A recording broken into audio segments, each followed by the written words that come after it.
¿Qué tal? Buenos días. Gracias a la Asociación Automotriz por la invitación. Bueno, en la charla de hoy día, la idea un poco es dar una presentación general de más o menos cómo funciona el sistema de protección al consumidor, haciendo cierto énfasis en la industria automotriz. Tratando de aclarar o poner de relieve algunos de los aspectos conceptuales más importantes, que son los que suelen ser el centro y se repiten en la mayoría de casos, y viendo algunos ejemplos prácticos también. No necesariamente de la industria, de otras industrias también. Mi nombre es Enrique Cabero, soy socio del Estudio Hernández, un estudio de práctica general. Tenemos 25 años de presencia en el mercado. Somos un estudio básicamente corporativo y vemos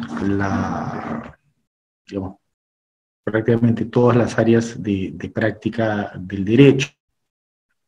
Entre ellas, obviamente, las que tienen que ver con temas de competencia y consumidor,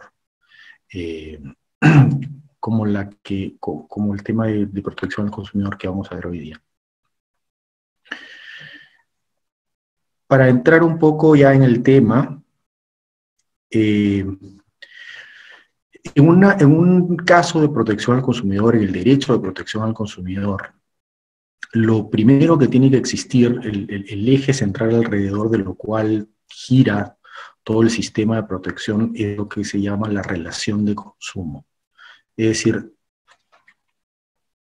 y vamos a ver un poco en qué consiste eso y vamos a poner algunos ejemplos. Una relación de consumo significa que hay un consumidor, un proveedor de un bien o de un servicio y que hay una prestación. Ese consumidor tiene que ser un consumidor final, y eso es uno de los conceptos más importantes de entender, de tener presente, porque de hecho muchas veces se distorsiona la práctica. Y un consumidor final es, como su nombre lo dice, quien utiliza bienes o servicios como un uso final de esos bienes y servicios. Es decir, no los está utilizando, para decirlo de otra manera, para un fin empresarial. No los está utilizando como medio o como insumo de otra actividad. Si los utiliza como insumo de otra actividad, eso lo convierte en un uso empresarial, y el uso empresarial no está bajo el sistema de protección al consumidor, ¿no? Entonces, nuevamente, tiene que ser un consumidor final, tiene que haber una contraprestación, es para actos y transacciones económicas en el mercado, no para las que pueden ser domésticas o gratuitas. Y en ese caso, la relación de consumo proveedor-consumidor sí va a estar bajo el ámbito de la protección al consumidor, ¿no? Ese tema de consumidor final, repito, es un tema importante. Y pongo un ejemplo justamente de la industria automotriz, donde increíblemente, ¿no es cierto?, se denuncia a una empresa automotriz, en realidad a una empresa concesionaria que ya no era concesionaria, en fin, hay una serie de detalles ahí, pero el hecho es, se dice que no se habría cumplido con entregar 6 vehículos, o sea, toda una flota de vehículos, a una empresa. O sea, el denunciante no era un consumidor final, era una empresa. Y sin embargo, Indecopi, la Comisión de Protección al Consumidor, hace unas elucubraciones y termina considerando de que como estos autos de esta flota se le daban a los vendedores, y con los vendedores también por ahí lo utilizaban para sus cosas personales, en fin, termina no sé de dónde sacando una elucubración media rara, ¿no?, para decir que, que esto estaba bajo la ley de protección al consumidor, le pone una multa a la empresa y incluso indica que tiene que integrar, y ahí establece una sanción. Felizmente, en este caso, la segunda instancia rigió, ¿no?, el entuerto. Pero pongo el caso de ejemplo para que vean que es una distorsión gruesa, donde pese a que no es un consumidor final, la que denunciante más bien es una empresa, no tiene nada que ver con el derecho al consumo, hay muchos casos en los cuales se presentan denuncias por parte de empresas y hay muchos casos en los cuales el INDECOPI acoge estas denuncias y incluso imponer multas, etcétera, etcétera, ¿no?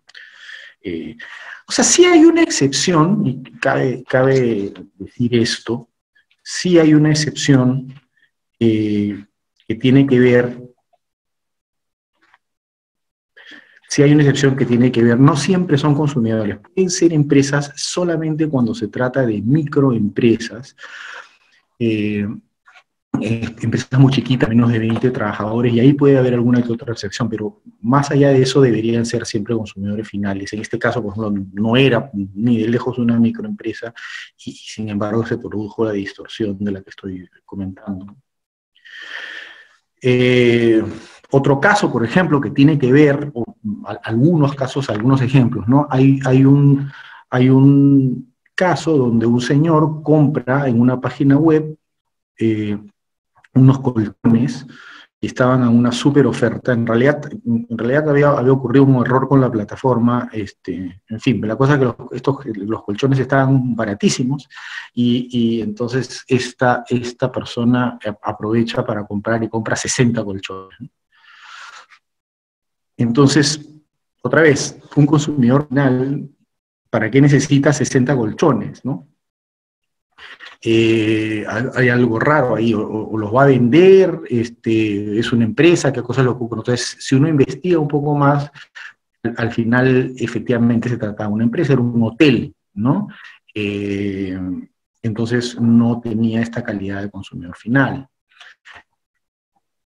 Este no es un caso, digamos, donde la comisión haya distorsionado el concepto, sino donde más bien uno mismo, como contraparte, la empresa que estaba siendo denunciada,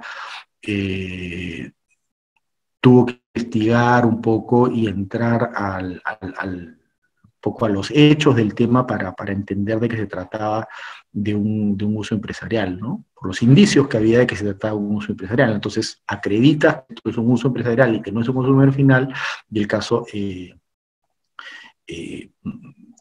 se pudo ganar, ¿no? Y no, porque la alternativa era, digamos, lo que en principio iba a dictar INDECOPI era que se entreguen estos 66 colchones a un precio muy barato. Luego, otro ejemplo de la distorsión que se produce, esta sí por causa del propio INDECOPI y de la interpretación distorsionada de lo que ellos tienen del concepto de consumidor o de la relación de consumo, y es el tema del SOAT. El SOAT en principio es un seguro que sirve para cubrir daños personales, es decir, cubre a los pasajeros del vehículo que tiene SOAT y cubre a los terceros, a los peatones, a las personas que no estén en un determinado vehículo. Sin embargo, en un caso muy discutible, INDECOPI, y en varios casos de hecho lo ha hecho, está hablando el caso que vimos nosotros, INDECOPI dice que cuando el otro auto, por ejemplo, si es un choque de dos autos, no tiene SOAT, el SOAT del auto que sí tiene que cubrir a los pasajeros del otro auto, y eso no es así. La ley no dice eso, ¿no? O sea, de hecho la ley no se pone el caso de quienes incumplen y no tienen SOAT, porque la ley parte del principio de que todos los autos deberían tener un SOAT, ¿no? Y los que no tienen no están cubiertos. En fin, INDECOPI entonces mete en una relación que no debería estar y considera como consumidores o como beneficiarios a los pasajeros del auto que tiene SOAT. Eso es otra distorsión de la relación de consumo, ¿no? Esto no lo arregló la segunda instancia, pero sí lo arregló posteriormente el Poder Judicial y al final se pudo poner en orden. Otro ejemplo de la relación de consumo, por ejemplo, siempre es importante, como decíamos en la diapositiva anterior, que haya un pago, que haya una contraprestación por el producto o el servicio que se está hablando, ¿no? Independientemente de cuál sea la denuncia, si es que no se acredita la relación de consumo, este es un ejemplo muy simple, pero digamos creo que ilustrativo. Acá la persona denunciaba una serie de cosas, pero no pudo acreditar lo principal, lo fundamental, es que había comprado efectivamente, dónde había comprado y había pagado, digamos, el determinado producto, ¿no? Otro concepto importante, central, ¿no? Es lo que se llama el deber de idoneidad. Yo me imagino que tenemos en audiencia varios abogados, posiblemente, o administradores o gerentes, ¿no? En las empresas automotrices. Me imagino que esa debe ser la audiencia. Y ya tenemos alguna familiaridad con el tema de protección al consumidor, ¿no? Entonces, este tema del deber de idoneidad es central, y también quiero tocar algunos conceptos que son importantes con relación al deber de idoneidad. El deber de idoneidad es la correspondencia entre lo que el consumidor espera y lo que pide. Entonces, el proveedor responde por la idoneidad, ¿no? O sea, por darle al consumidor lo que el consumidor espera. Pero eso que el consumidor espera, ¿por qué? ¿O de dónde sale, no? Entonces existen tres posibilidades, ¿no? Lo que el consumidor espera o el proveedor está obligado a darle al consumidor puede tener tres fuentes. En algunos casos la fuente es legal. La ley impone una determinada garantía para determinado tipo de transacciones, y las mismas partes en ese tipo específico de transacciones no pueden pactar en contrario. No se puede establecer algo menor a lo que es la ley. No sé, por ejemplo, si la ley dice que cuando uno, no sé, toma un avión, es obligatorio que le den almuerzo, ¿cierto? Entonces, el contrato privado entre el pasajero y la línea aérea no podrá decir que no hay almuerzo, porque la ley obliga a que se dé el almuerzo. Entonces, contra esa garantía no se pactará. Obviamente, si la línea aérea es pasajero y hay un reclamo, la línea aérea tendrá que responder por haberle dado el almuerzo, ¿no? Independientemente de lo que diga el contrato, no importa, porque ahí de lo que estamos hablando es una garantía legal. Es el caso del SOAT, por ejemplo, ¿no? Si uno es un pasajero en un transporte público, por decir un ejemplo, ese transporte debería tener un SOAT. Y eso es una obligación legal, nuevamente. No cabe que el transporte público le diga al pasajero, señor, por si acaso acá no hay SOAT y el contrato no cubre, y usted no va a estar regido SOAT cuando se sube al vehículo. Eso no se puede hacer porque la ley obliga a que todos los vehículos de transporte público y de privado también tengan su SOAT, ¿no? Estos son algunos casos puntuales donde la ley establece esta garantía legal. En la gran mayoría de casos van a ocurrir uno de los otros dos supuestos, que es o hay una garantía explícita o hay una garantía implícita. O sea, la idoneidad, lo que el proveedor le debe dar al consumidor, depende de los términos, condiciones que expresamente le han sido informados o le han sido ofrecidos al consumidor, ¿no? A veces hay medios como la publicidad, las etiquetas. Todo este tema de la información es sumamente importante, porque todo eso que se le ofrece al consumidor, de una u otra manera, a través del contrato, a través de la publicidad, a través de carteles, en fin, de distintas maneras se comunica, es parte de la oferta, y entonces Eso es lo que el consumidor espera, eso es lo que el consumidor hay que dar. Entonces es importante esa información esté, esté bien comunicada y que corresponda a lo que efectivamente la empresa quiere ofrecer, ¿no? Y que no simplemente sea un error de comunicación que después tenga que cumplir obligaciones que simplemente estuvo mal comunicadas. ¿Por qué? Porque cuando no hay, y acá es donde entra la tercera forma de garantía, la garantía implícita, cuando no se informa las condiciones, lo que entra a jugar es lo que se llama la garantía implícita, es los usos y costumbres, vamos a decirlo, lo que es normal, lo que es razonable, lo que es esperable en ese determinado negocio, en esas determinadas condiciones. Y eso más o menos sale del mercado, ¿no?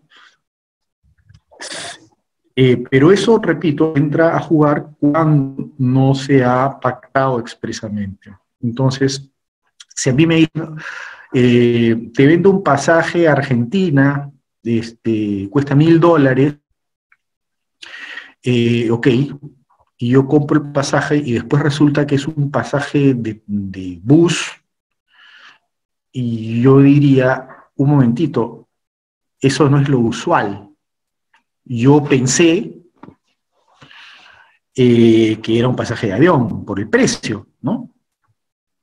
El precio es uno de esos signos que más o menos te informan qué cosa es lo usual en el mercado. Entonces, en este caso, muy probablemente, la autoridad del consumidor lo que diría es, sí, efectivamente, a la empresa, a usted le tiene que dar un pasaje de avión, porque no es razonable en las circunstancias, de acuerdo a ese precio, etcétera, etcétera, que usted le dé un pasaje de ómnibus, sino uno de avión. Distinto sería el caso que a mí me digan, señor, le vendemos explícitamente y expresamente, le vendemos un pasaje de bus, de ómnibus, Argentina, Buenos Aires, y cuesta $1000, y yo sabiendo que es de bus, lo compro. Entonces, si es que ahí había una garantía expresa, yo no puedo después decir, no, es que los usos, las costumbres, lo razonable, es que a mí me hubieran dado avión. No, o sea, el reclamo de lo que es lo razonable, de lo que es usual en el mercado, cabe cuando no hay información expresa, cuando no hay una garantía implícita. Entonces, lo que estoy diciendo, en otras palabras, es que cuando hay información explícita, cuando no hay información explícita, perdón, aplica una garantía implícita, que es más o menos el estándar de los usos y costumbres en el mercado. Pero cuando hay una garantía expresa, aplica esa garantía expresa, y esa garantía expresa puede estar por encima o por debajo de la misma garantía implícita. Es decir, yo no tengo que cumplir el estándar. Normalmente puedo vender un pasaje de ómnibus a Argentina por $1000, y si el consumidor lo compra a medida que sea expreso, ¿no? Se puede pactar en contrario de la garantía implícita. Lo que no se puede pactar en contrario es cuando hay una garantía legal. Entonces, y bueno, y otra vez, una excepción que a veces Indecopi establece a las garantías explícitas, es decir, a lo que normalmente, a lo que dice el contrato, es este tema de las cláusulas abusivas. A veces, ¿no? Incluso habiendo una garantía explícita que dice, señor, por si acaso las condiciones son tales o cuales, vuelvo al ejemplo, usted va a adquirir un pasaje, es un pasaje de ómnibus, ¿no es cierto?, a Buenos Aires, y cuesta $1000, y yo decido comprarlo, ¿no?, aunque eso no sea lo usual, etcétera. Ese contrato en principio es válido, ¿no? Pero existe después esta excepción de las famosas cláusulas abusivas, donde en realidad no tengo ni siquiera cómo explicarlo, es una distorsión que no debería existir en el derecho civil.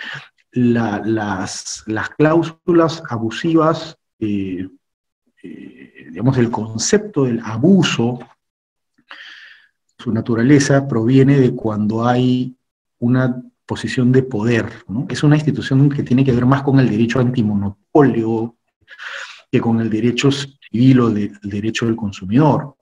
Para que alguien abuse tiene que tener una situación de poder, ¿no? Sin embargo, lamentablemente Indecopi muchas veces lo interpreta de una forma distinta, como que por ejemplo, esto de que habiendo el consumidor conocido perfectamente la condición, habiéndola aceptado y no habiendo estado obligado ni forzado por las circunstancias a aceptar, igual invalidan el contrato, igual consideran que la cláusula es abusiva, lo cual no está bien, ¿no? Digamos, en este caso, digamos, en primer momento, la primera instancia dijo bien. Una de las condiciones de la cláusula abusiva, acá se puede ver, ya que sea verosímil suponer que en el mercado no hay alternativas, ¿no es cierto?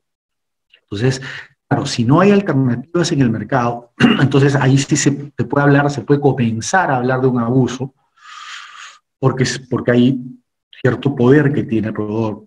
Sin embargo, en la segunda instancia justamente quitaron esa condición y terminaron diciendo de que había una...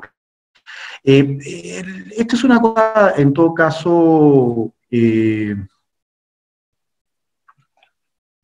marginal, no ocurre mucho, entonces, felizmente, no es en la generalidad, son contados, son muy pocos los que se ve el tema de cláusulas abusivas. En general, vamos a tener la garantía legal explícita e implícita como los 3 estándares por los cuales se establece qué cosa es lo que le debe o no le debe el consumidor. Entonces, perdón, estoy retrocediendo en vez de avanzar, ahí estamos. Con relación entonces a este deber de idoneidad y a lo que se le debe proveer, ¿no? Hay un par de temas interesantes que se pueden mencionar. El famoso precedente Iraoka es una resolución, un caso que se dio hace varios años en el INCOPI, en el cual se decía, sobre todo con relación a productos, ¿no? El producto que la empresa podía haber vendido un producto defectuoso, ¿no? En este caso Iraoka, por ejemplo, que vendía, no sé, un producto cualquiera, una tostadora, y resulta que la tostadora estaba defectuosa. Después el consumidor reclamaba, pero cuando reclama, Iraoka inmediatamente le cambia el producto, actúa de la forma más diligente, de la forma que se esperaría de cualquier proveedor en esas circunstancias. Entonces el INDECOPI falla diciendo, acá no ha habido una infracción al deber de idoneidad, porque si bien le entregaron un producto que estaba defectuoso al comienzo, luego se portaron con toda la diligencia del caso. Sin embargo, después vino otro precedente, el precedente de Claro, es donde se establece que si bien uno se ha comportado diligentemente y lo que fuese, si tú le vendiste un producto defectuoso, eso ya de por sí es una infracción al deber de idoneidad, ¿cierto? Aunque no hubieras sabido que el producto era defectuoso, en fin, ¿no es cierto? O sea, el simple hecho de vender un producto defectuoso, aunque tú no hayas tenido esa intención, porque no tenías necesariamente como proveedor, como comerciante, no tenías cómo conocer eso, aunque no hayas sabido, aunque lo hayas inmediatamente solucionado el problema, apenas se produjo reclamo, etcétera, etcétera, ahí ya hay una falta, ¿no? Entonces, ese es el precedente que más o menos se maneja hasta el día de hoy. Y acá, digamos, creo que no es lo más adecuado ni lo más acertado. Con este tipo de pedidos, en el fondo lo que se hace es se incentiva que hayan reclamos innecesarios o reclamos predatorios incluso, ¿no? En realidad, más allá del caso precedente de Claro, el de Iraoka, es decir, y esto es importante, si uno soluciona el problema antes de que se produzca la denuncia, lo que va a ocurrir después es que esa denuncia, que ya la denuncia ya no se va a poder presentar. Eso es lo que se llama el interés para ahorrar en los procedimientos. Que toda una época INDECOPI también lo desconoció, pero que ahora sí, con el tema de modificación legal, se utiliza en la práctica. Es decir, si el problema ya está solucionado, es decir, yo te entregué un producto defectuoso, digamos un automóvil, puede ser el caso, tú vienes, reclamas, yo te lo arreglo, te lo cambio, después ya el consumidor no puede reclamar por ese defecto del producto porque el problema ya está solucionado. El derecho de protección al consumidor no es indemnizatorio, como seguramente muchos saben, sino es remediar, es para resolver el problema práctico concreto de un defecto, de una falta de idoneidad de un producto o un servicio. En consecuencia, si el problema ya se solucionó, la denuncia va a ser improcedente, ¿no? Entonces, en el caso de Iraoka, por ejemplo, independientemente cuál sea el criterio de Indecopi, si es que el consumidor va, reclama, dice que el producto está defectuoso, se lo cambia inmediatamente y se resuelve el problema, posiblemente, digamos, puede ser que el criterio de resolución después diga hubo infracción o no hubo infracción, pero no importa porque lo que va a haber es una falta y la denuncia simple y sencillamente va a ser improcedente. El problema con el segundo es que incentiva que la gente, en vez de reclamar al propio proveedor y decir, señores, tengo este problema, solucionenmelo, va a preferir irse primero a Indecopi a poner una denuncia y a tratar después de negociar versus el monto que hay de la multa, ¿no? En fin, en todo caso, eso es el presidente del criterio que se maneja hoy día, ¿no? Y en todo caso siempre será bueno actuar de manera diligente y en la medida de lo posible tratar de solucionar todos los problemas antes de que se produzcan las denuncias. Acá otro caso, digamos, relativo al deber de idoneidad, a veces Indecopi tiene unos criterios muy sesgados. Por ejemplo, el caso de la retención de una libreta de notas en un colegio, que en realidad no era una retención de verdad, no llegó a ocurrir, sino que el contrato decía, la garantía decía que si uno no pagaba, que le podían retener la libreta de notas. Aunque nunca lo llegaron a hacer en la práctica, el contrato decía que podía hacerlo y eso era parte de la garantía expresa que se había aceptado. De hecho, se cree que hay una garantía legal que dice, ¿no?, que no se pueden retener las libretas de notas, pero no es así. De hecho, la ley no lo prohíbe, incluso permite expresamente que en caso de falta de pago se puedan retener las libretas de notas. Y eso era lo que decía el contrato. Sin embargo, Indecopi, este es un caso donde aplica la garantía implícita, que no es razonable, en fin, todo un razonamiento bastante subjetivo, hecho ese paso. Y lo gracioso es que termina aplicando una garantía implícita por encima, no de la garantía explícita y de la garantía legal, cosa que es, digamos, totalmente el mundo al revés, pero es más o menos el tema donde vivimos. La moraleja, digamos, o el aprendizaje en todo caso es tener siempre presente que existen estas tres garantías, la legal, la implícita y la implícita, y tener presente que ese es el orden en que debe aplicarse. La garantía legal prevalece sobre la explícita y la explícita prevalece sobre la garantía implícita. Otro tema que es importante con relación al deber de idoneidad es la carga de la prueba, ¿no? Cuando se alega que hay un defecto en un producto o en un servicio, una falta de idoneidad en un producto o en un servicio, generalmente el consumidor, que dice que hay un defecto, tiene que demostrar que efectivamente existe un defecto, ¿no? Pero hay casos y casos, ¿no? Por ejemplo, vamos a ver el caso del desodorante, es el tema de un producto defectuoso, y eso puede ocurrir mucho también con los vehículos. Después vamos a ver un caso con un vehículo. Es importante determinar de qué tipo de defecto estamos hablando, si ese es un defecto, cuál ha sido el origen del defecto, si ha sido un defecto de fábrica, si ha sido un defecto sobrevenido, etcétera, etcétera, ¿no? Este tema de la la prueba en particular es complicado porque no siempre es fácil determinar el origen del defecto, ¿no?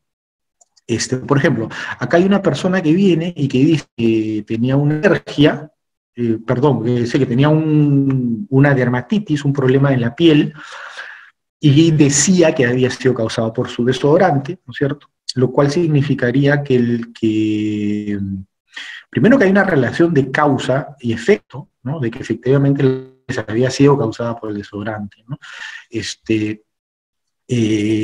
Lo cual significaría que el desodorante estaba defectuoso, tenía algo que no tenía que tener, o que de repente el desodorante sí tenía todo lo que era un desodorante perfectamente normal, que había pasado todas las aprobaciones por las autoridades de salud y por todo lo demás, pero resulta que el señor tenía una alergia.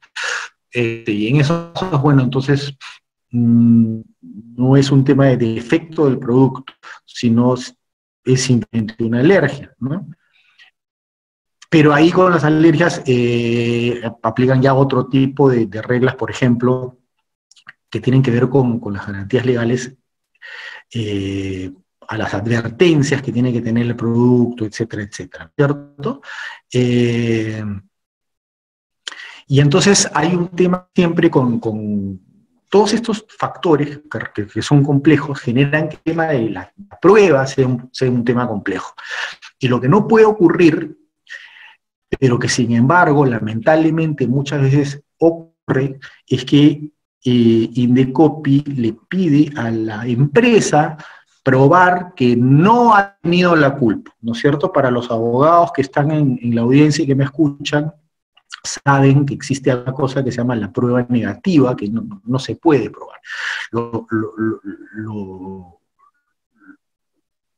La carga de la prueba siempre debe estar formulada en términos de que uno debe probar que algo ocurrió. Uno no puede probar que algo no ocurrió.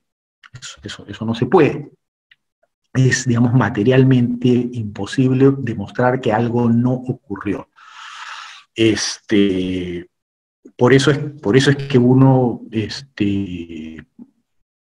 por eso es que existen principios tan básicos como que cuando a alguien se le acusa de algo se tiene que probar la culpabilidad, no es que se tenga que probar la inocencia, porque la inocencia no se puede probar.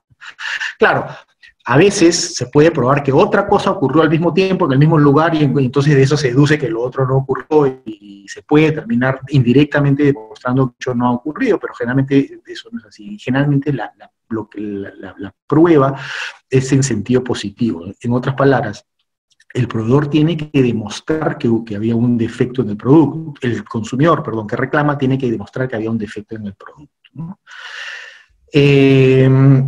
A veces esta carga de la prueba es flexibilizada en el caso de productos en los cuales podría resultar muy complicado para los consumidores demostrar que el defecto es de fábrica, porque se requieren pruebas técnicas y cosas por el estilo. En los automóviles, de hecho, eso ocurre. La regla comienza verificando, le pide al proveedor que muestre la idoneidad de base, ¿no? Es decir, yo no le puedo pedir al proveedor que me muestre que no tenía un defecto el producto, porque eso no se puede, pero me puede demostrar que el producto era en principio idóneo, ¿no? Es decir, que tenían los permisos, que había pasado las pruebas que tenía que pasar. En el caso de los productos que, por ejemplo, requieren registro sanitario, tenía su registro sanitario, etcétera, ¿no? Entonces, en este caso del donante, un poco Indecopi le estaba pidiendo al proveedor que demuestre que el hecho no había ocurrido, y la forma como le exige que demuestre determinadas cosas estaba más planteada, y al final esa fue la parte de la defensa, y el caso se pudo ganar, digamos, reconduciéndolo a la verdadera carga de la prueba que le competía al proveedor en ese caso, ¿no? Un tema parecido, este es un caso, digamos, de un producto cosmético.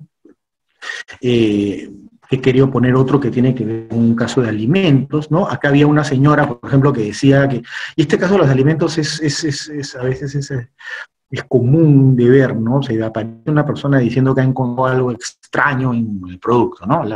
Una cucaracha en un yogurt o en una botella de gaseosa, o en este caso decía que había encontrado excremento de ratón en el azúcar.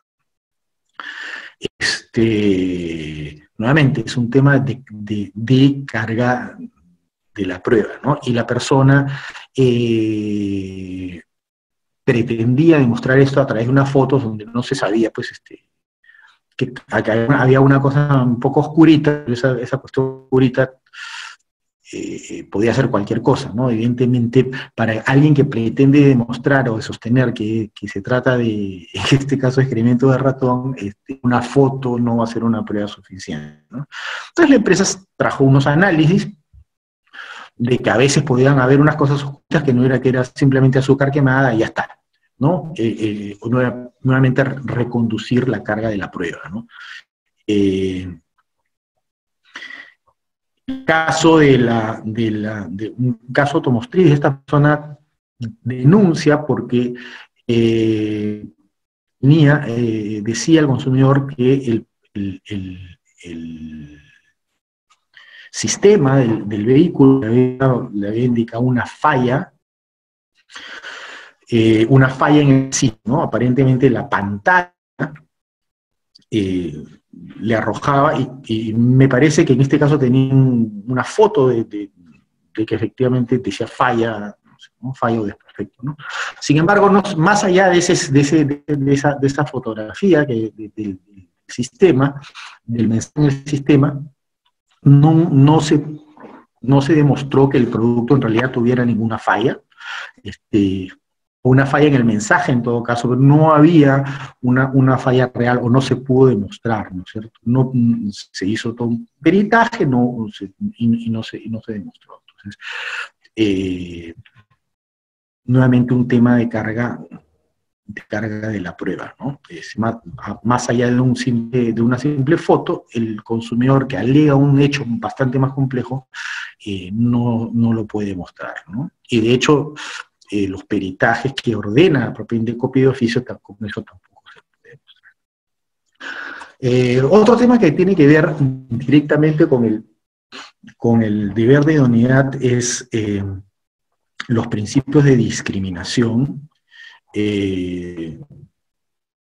los casos de discriminación, que son delicados porque hay un tema reputacional generalmente que entra a jugar de las empresas, y entonces hay que tratarlos con cuidado, ¿no? Este es un caso, por ejemplo, en el cual una persona que era transexual va a un establecimiento, a una tienda que al mismo tiempo, es una tienda donde te dan la facilidad de tú puedas hacer retiros de efectivo con tu tarjeta de crédito, ¿no? Porque estas tiendas están afiliadas a unos bancos, pertenecen al mismo grupo. Entonces, tienes la facilidad de retiro de efectivo en las tiendas, con tu tarjeta y con tu DNI, ¿no? El problema era que esta persona va con su tarjeta y su DNI, pero la persona no tenía nada que ver, no se parecía en absoluto a la foto del DNI. Era otra persona, a juzgar por la foto. Y entonces le dicen: mi señor, yo no puedo, no consigo identificarlo con su foto de DNI, y lamentablemente acá en la tienda yo no tengo el aparatito que toma la huella digital, pero si quiere vamos acá al frente, que justo hay un banco del grupo, y ahí le tomo la huella y le doy su efectivo, como de hecho hicieron eso. Entonces, de verdad no hubo ningún tipo de discriminación contra la persona. Era absolutamente objetivo y razonable lo que se le estaba pidiendo, pero esta persona presentó todo un caso diciendo que se le había discriminado, que por el hecho de ser transexual no se le había atendido igual que al resto del mundo, y no es porque sea transexual, simplemente porque no había forma de identificarlo con la foto, ¿no? Entonces, los temas en los cuales obviamente está prohibido, hay una garantía legal, todo tipo de discriminación contra personas por razones raza, sexo, ideología, en fin, siempre que no haya una causal objetiva. En este caso sí la había, ¿no? Son casos difíciles de ver, tan es así que el caso se perdió. La primera instancia consideró que había habido un caso de discriminación, que la verdad nunca explicó bien por qué, pero felizmente el tribunal entendió que sí era razonable lo que se había hecho, porque independientemente de su opción sexual o lo que fuese, la causa por la cual le había dado el efectivo en la tienda era porque no se le podía identificar, ¿no? Y que eso era un tema que no tenía nada que ver. Entonces, al final la sala resolvió bien, pero son casos que ocurren con relativa frecuencia y con los cuales hay que tener bastante cuidado, generalmente tener procedimientos para evitar que este tipo de incidentes ocurran. Ok, este es otro ejemplo, ¿no es cierto?, que también de alguna forma tiene que ver con la carga de la prueba, ¿no? Dice, en este caso, la SAT determinó que la existencia de una comunicación por parte de la empresa diciendo o informando acerca de posibles defectos en el vehículo no es prueba, y de hecho, obviamente no lo es, de la existencia de tales defectos. Lo que este es una denuncia que se basaba en la misma empresa me dijo que estos defectos se podían presentar, y a mí se me han presentado, así que reclamo, ¿no? Entonces dijo, bueno, demuéstrame que se te han presentado los defectos. No, pero es que tú mismo me has informado que se podían presentar. Sí, pero eso no es prueba. Yo lo que te estoy diciendo te estoy dando una comunicación de tipo preventivo para que si es que se presenta el defecto sepas lo que tienes que hacer, pero acredítame que efectivamente se ha presentado el defecto, porque de hecho no había ocurrido en este caso, ¿no? Entonces nuevamente es un tema de la carga de la prueba, ¿verdad? Informar con carácter preventivo a las personas de que algún problema se puede presentar para que sepan cómo reaccionar ante ese problema no tiene nada de malo. Y felizmente en este caso eso fue considerado como una aceptación de culpabilidad ni nada por el estilo en el caso. Después existe el tema del deber de información, que es otro tema importante de tocar, y es importante por lo que conversábamos hace un momento del deber de idoneidad y las garantías, ¿no? Explícita, implícita, etc.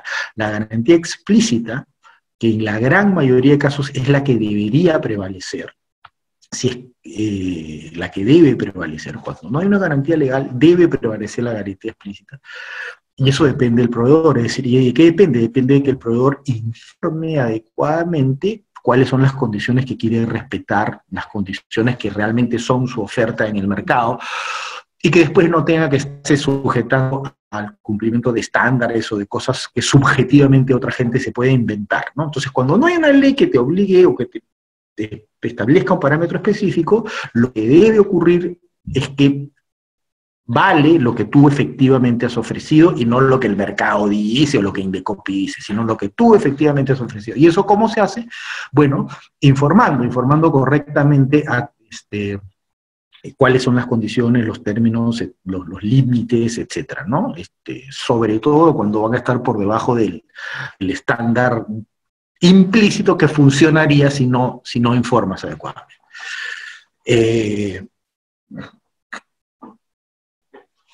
Entonces, ¿qué cosa es lo que se tiene que informar? Bueno, todo aquello que tenga que ver o que pueda tener que ver con una decisión de consumo y con la utilización del bien o servicio posteriormente a esa decisión de consumo, ¿no? Todo lo que tiene que saber un consumidor para adquirir un bien o un servicio y para después utilizarlo adecuadamente.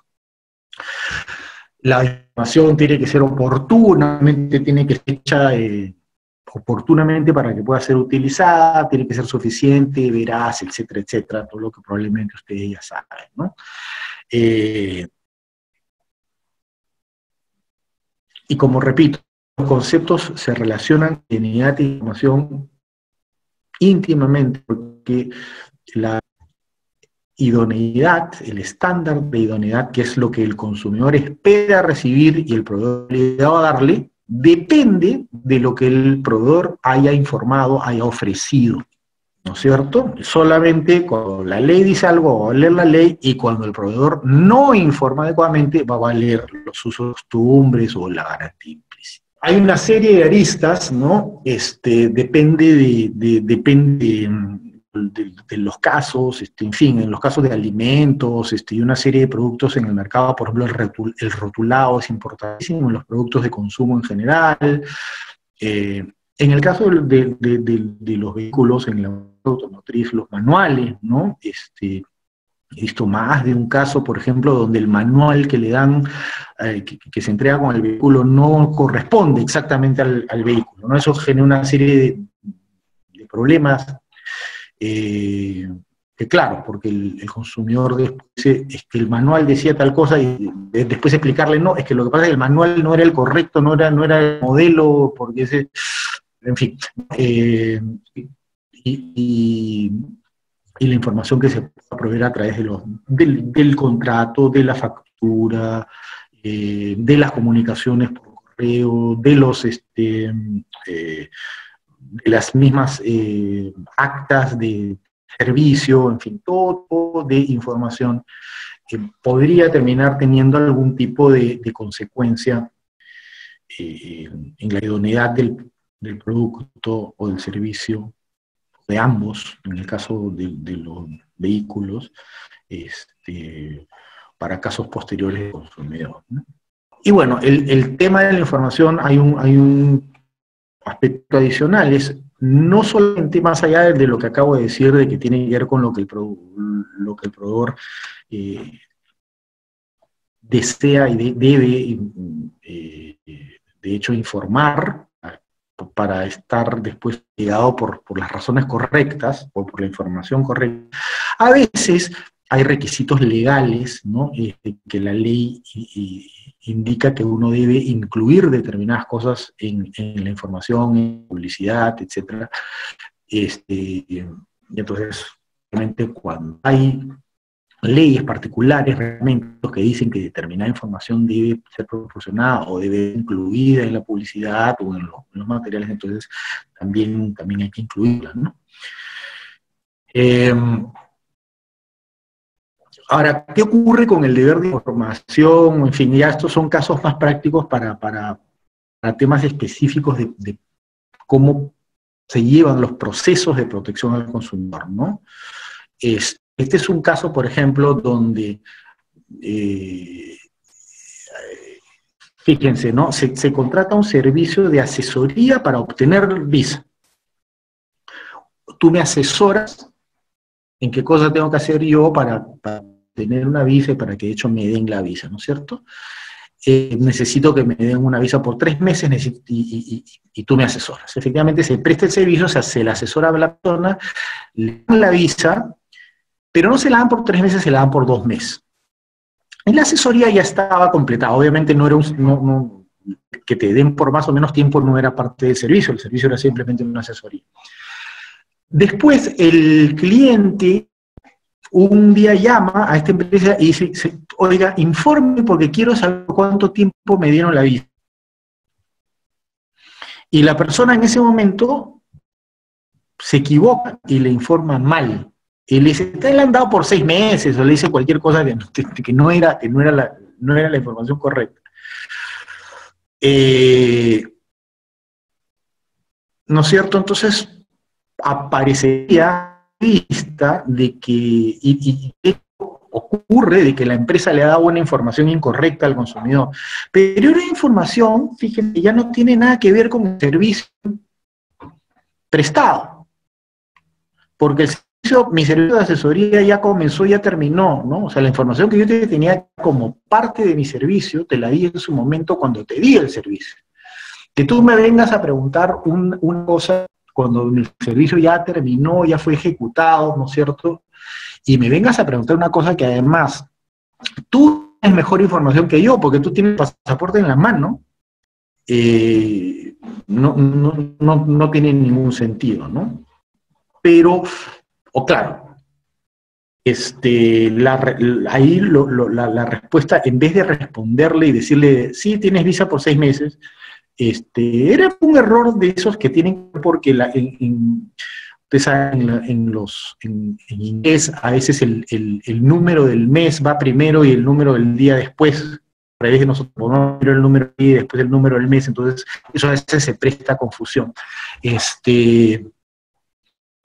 La persona no simplemente debe decirle no sé o ya no me toca responder, en vez de responder tan acomedidamente y responder mal, ¿no? Pero en cualquier cosa, más allá de que está mal, el punto es que ya no tenía, ya era irrelevante, ya no estaba relacionada con el bien y servicio prestado, entonces no en estricto no forma parte del deber de información porque ya estaba fuera de la relación de consumo. Entonces no se debería sancionar a la empresa por ese simple hecho, ¿no es cierto? Bueno, no sé, y para terminar un poco quisiera mostrarles algunas perspectivas y tendencias que están ocurriendo o que creo que van a venir ocurriendo con relación a los casos de protección al consumidor en los próximos tiempos, ¿no? Algo, por ejemplo, que probablemente va a ocurrir y va a ser resultado de la cada vez mayor digitalización de todos los servicios, incluso de la producción de productos, que van a empezar a producirse distorsiones, porque lamentablemente hay una tendencia en el sentido de que Indecopi quiere trasladar las instituciones o las reglas del mundo físico al mundo digital, y eso no siempre es posible. A veces el mundo digital requiere reglas especiales y no tenemos la flexibilidad regulatoria, no tenemos lamentablemente la flexibilidad del criterio de las autoridades para hacer esa transición correcta. Entonces a veces de manera rígida y un poco falta de criterio se pretende trasladar las cosas que funcionan en el mundo físico al mundo virtual, ¿no? Por ejemplo, Uber y el libro de reclamaciones, ¿no? La pregunta es, ¿Uber debe tener un libro de reclamaciones? Indecopi dice que sí. ¿Por qué? Porque la ley dice que si tú tienes un local, tienes que tener un libro de reclamaciones. Pero Uber no es un local. Bueno, pero la ley dice que si no tienes local y tienes una página web, entonces tienes que tener un libro de reclamaciones. Pero Uber tampoco es una página web, una aplicación que es una cosa distinta a una página. Bueno, igual tienes que tener un libro de reclamaciones. Lo cual, nada, ahora Uber lo que tiene que hacer es poner una página web solamente para el libro de reclamaciones, de modo que la app te pueda redireccionar a esta página web. Cuando, digamos, en mi opinión personal, el libro de reclamaciones no es necesario, ¿no? No es una cosa que realmente se requiera ni... ¿Por qué? Porque el derecho de reclamación, el derecho que de hecho tiene cualquier consumidor para reclamar, no requiere de un libro de reclamaciones. Uno puede presentar su reclamación por cualquier vía, y esa reclamación siempre va a ser válida, va a estar sujeta al tema. Pero, en todo caso, es un signo que se está viendo y que yo creo que va a seguir ocurriendo, es un poco que se está trasladando, o se va a empezar a producirse algún caso de este tipo en el cual se pretende trasladar, repito, instituciones, reglas, costumbres que han sido hechas y estructuradas o que se han dado en el mundo físico, y trasladarlas al mundo virtual, con lo cual va a haber una complejidad. Bueno, y vamos a ver cómo Indecopi se comporta al respecto, ¿no? Por ejemplo, la acreditación de si estamos ante un consumidor final o ante una empresa, como ocurre en el caso que le puse de los colchones, que fue justamente una compra online, errores propios de la tecnología, temas de inteligencia artificial con la provisión de la información, estos bots con los cuales uno tiene que tratar cada vez más, ¿no? Tema de servicio al cliente, por el estilo, y que eventualmente no responden, pues, no responden con el mismo criterio, a veces con la misma flexibilidad que respondería una persona al otro lado de la línea, ¿no? Y entonces va a haber una transición en cómo uno está acostumbrado a lidiar con un agente de servicio al cliente humano y ahora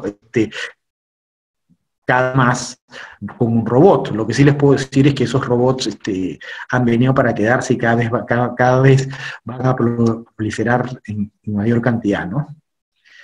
Y seguramente cada vez van a funcionar mejor también, pero digamos, hay fenómenos de ese tipo.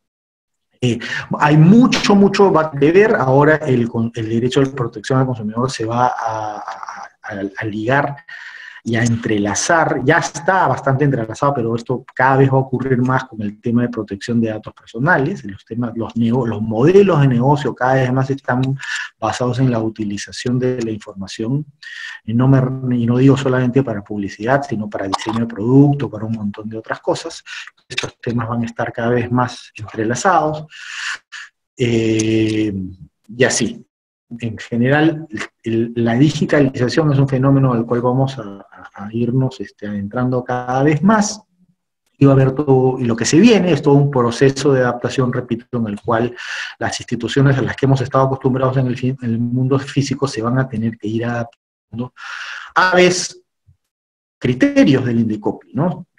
Ojalá en algún momento a través de una modificación, una adecuación de la legislación, pero probablemente a través de los criterios y de las decisiones. Y bueno, en el caso particular del INDECOPI, con el tema de protección al consumidor, de hecho ya se viene, hay un plan de gobierno digital, los procedimientos se están digitalizando hoy mismo. Claro, el tema de la pandemia y el coronavirus ha sido un gran acelerador de todo esto. Esto iba a ocurrir igual dentro de un par de años, ya terminaba ocurriendo mucho antes de lo que se preveía, pero el punto que está ocurriendo, y nos estamos yendo a una franca digitalización, hay una serie de herramientas como el Conciliar Fácil, los procedimientos digitales, conciliaciones digitales dentro de los procedimientos, etcétera, que van a hacer que los procedimientos, no voy a decir mejores, peores, no voy a siquiera decir más rápido, más despacio, pero sí definitivamente van a ser distintos y van a ser todos digitales, ¿no? Salvo excepciones. Y nada, eso es lo que les quería compartir. Espero que les haya sido de utilidad, y en cualquier caso quedo a la disposición de ustedes para las preguntas que puedan tener. Muchas gracias, Enrique, por todos los alcances que nos has brindado referente a casos. Me preguntan, ¿es obligatorio que por online te obliguen a acceder a tus datos para atenderte? Si no lo haces, no puedes acceder a estas páginas. Es legal. Es relativo, ahí depende de cada caso, ¿no? Porque hay servicios que necesitan determinados datos para poderte dar el servicio, ¿no? Entonces, es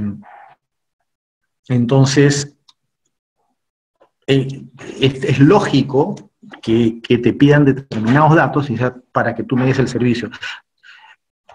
Pero los datos que no son necesarios, en realidad no te los tendrían por qué pedir. Entonces, ese es un primer nivel de consideración. Y hay otro nivel de consideración que también hay alguien que podría decir, si tú quieres, me das tus datos, y a cambio que me des tus datos, yo te doy determinado servicio o te doy determinado acceso a información. Y si no me quieres dar tus datos, entonces yo no te doy la información. Eso también es válido. Es una transacción tan válida como cualquier otra, ¿no? Piden algo que tú no estás dispuesto a dar, bueno, no lo des. es una transacción en ese sentido válida, ¿no? Ahora, acá es obligatorio que te obliguen, digamos, habría que ver qué cosa es lo que significa te obliguen, ¿no? Si es que es una empresa, digamos, que tiene cierto poder, cierto dominio, porque digamos, ya uno tiene una relación que está entablada, ¿no es cierto? Y para terminar de ejecutarte una determinada relación, digamos, no sé, para devolverte un dinero que tiene que devolver de todas maneras, o para terminar de entregarte algo que de todas maneras te tiene que entregar, ¿no es cierto? Te obliga a que le des datos que no tienen nada que ver con esta otra relación, ahí sí, eso definitivamente pues sería un caso de violación bien clara, ¿no?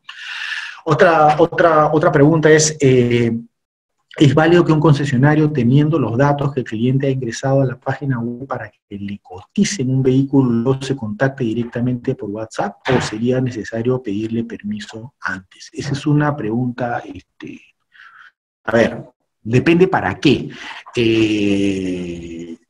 En principio, el cliente ha ingresado a la página web para que le coticen su vehículo, ha ingresado los datos, ¿no es cierto? Entonces, para lo único en principio que es válido que se le contacte es para darle la cotización, ¿no es cierto?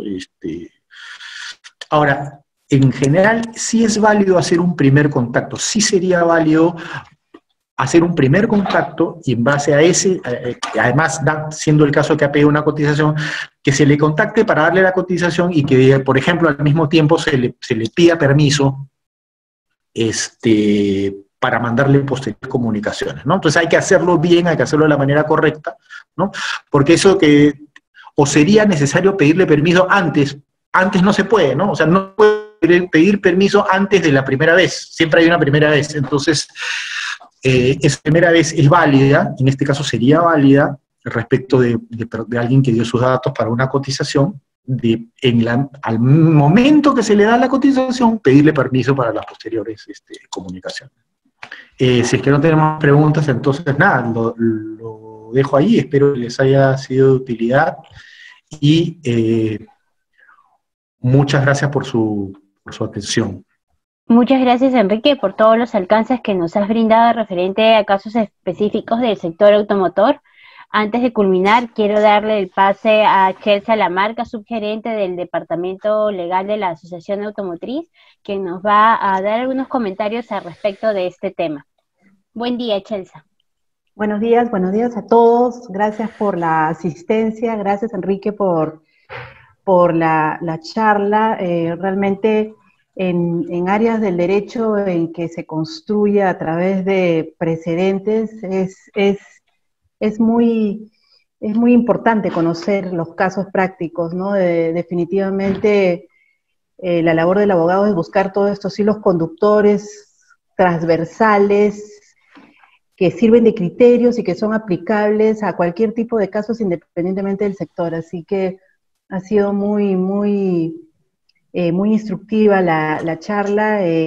Con Indecopi es necesario continuamente estar al tanto de los precedentes que se dicten, y básicamente tener ese tipo de charlas, ¿no? Eso es importante para nosotros y para poder ir evaluando cada día lo que corresponde, especialmente en este contexto en que se está creando todos los días derecho, ¿no? Entonces, nada más me queda agradecer a todos los participantes, agradecer al Centro de Capacitación, a Mónica y su equipo, y a Enrique por el taller que nos ha dictado hoy día. Gracias a todos. Gracias a todos por su participación. Nos vemos en una próxima oportunidad. Cuídense, que tengan buen día.